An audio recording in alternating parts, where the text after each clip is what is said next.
In the clean coastal waters of western Sweden, not far from Gothenburg, tens of kilometres of ropes are hanging suspended just under the water's surface. This is a seaweed plantation, a new farming site worked by Gaten Zachrisson and his team. It's the seeding season, and today they are here to plant more ropes with tiny algae seedlings. These are unusual. That's sea lettuce, or Ulva, an experimental crop not typically grown on farms at sea. This comes from the lab. This morning we are going to put it down in the sea for it to grow here, but it's still already eatable, so it's pretty nice. It's very small, but it will become about 20, 30, 50 centimeters long, so it becomes a crunchy salad. Every year, more and more such farms appear along European shores, but most of them produce sugar kelp or other more common seaweed varieties. Sea lettuce has more protein and is less salty, which makes it tastier and easier to cook. But its cultivation here remains an exception. The methods of a large-scale production at sea have not yet been fully developed. This farm believes it's on the right track. Since the pilot plantation, over a year they have increased the size 100 times.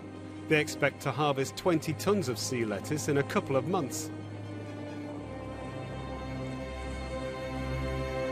You get your proteins, you get your minerals, and you get a good flavor from the sea, which is pretty cool. I like it. This project is backed by the European Union and is deeply rooted in scientific research. Nordic Sea Farm began as a university spin-off. One of its co-founders, Gorun Nylund, is a researcher who has been working with seaweed for the past 20 years. The success of open water cultivation largely depends on scientific selection and preparation of the seeding material. In sunnier regions, Ulva is grown in tanks on land. But for countries like Sweden, sea cultivation has plenty of advantages. It doesn't occupy valuable land, it doesn't rely on expensive infrastructure or fertilizers, and can be easily scaled up. What you have seen in the sea is very much a result of the research we've been doing here. So before, when we have worked with Ulva, we have never managed to do it at this scale. So we are trying to find protocols, method to have a large-scale production of seeding material. This new offer meets the growing demand for more sustainable food alternatives. This lakeside restaurant is one of the many supplied by Nordic Sea Farm with seaweed for their dishes. Thomas Fregrin, a Swedish celebrity chef, used to go to the sea and pick up some fresh algae every morning. But now his restaurant's menu includes farmed seaweed, cultured fish and locally grown vegetables. Wrapped around a slice of halibut, sea lettuce turns into a thin, crispy crust when fried. You both get the flavor from it and the saltiness and the deepness, which is super nice, and the umami flavor to a white fish that's normally quite bland. It needs some flavoring, and then to connect it and flavor it with the ocean is a beautiful way to do it, I think.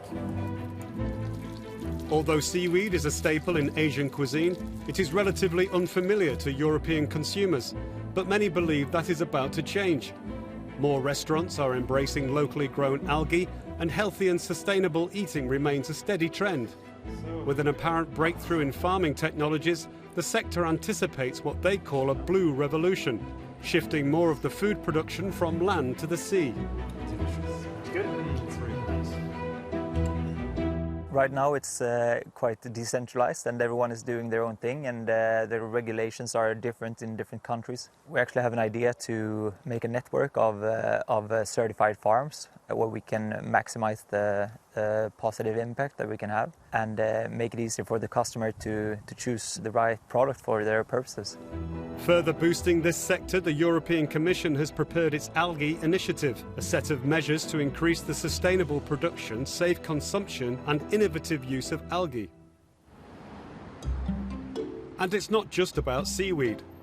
Here in Riga, a small Latvian company found an innovative way to produce spirulina, tiny blue algae used around the world as a dietary supplement. Founded by two female engineers and supported by the EU, Spirulina Nord sells algae as a superfood with clinically proven health benefits. It has a very unique composition. There's a lot of antioxidants, B vitamins, iron, calcium, and so on, more than 200 valuable elements for our body. Their know-how is a closed system to grow fresh microalgae. It's different from dry spirulina supplements that are often disliked for their strong taste. Fresh spirulina doesn't have that disadvantage. The company mixes its daily harvest with local organic juices and sells them as healthy drinks or syrups. It's really important that people are trying our products because only after trying they understand it's much more interesting, much more valuable, with much better taste. The Latvian company hopes to appeal to urban residents who are health conscious enough to include this rather pricey food supplement in their regular diet. One of the target groups are clients of sport and wellness centres, as well as specialist health clinics that recommend spirulina to their patients. Clinical studies show a number of beneficial effects of spirulina supplements. They can help with fatigue, with inflammations, reduce obesity, lower cholesterol and blood pressure. Really like apple juice. Nice. We know the benefits from this powder and the previous forms, and all these benefits are there inside. Now it's time only to look what will happen with this liquid form and how useful it will be in future. Another promising market is eco-lifestyle retail centres. The company sells its drinks, syrups and frozen spirulina at a dozen locations around Latvia and other Baltic states. The challenge is convincing customers that not all spirulina products have the strong flavour of the dry powdered supplement. Most of people have never tried it. And those who has, we usually see in their faces like, oh, spirulina, no, thanks, I don't want it anymore. So then usually reaction is like, oh, it's like lemonade. And you are saying there is algae, really? Some of the regular clients are men leading a sporty lifestyle, but most of the customer base are women. What we see at the moment that 90% are ladies in all ages, but young moms especially. Young moms need to go to job and afterwards play with kids, make dinner and do everything. So they need this energy boost in the evening.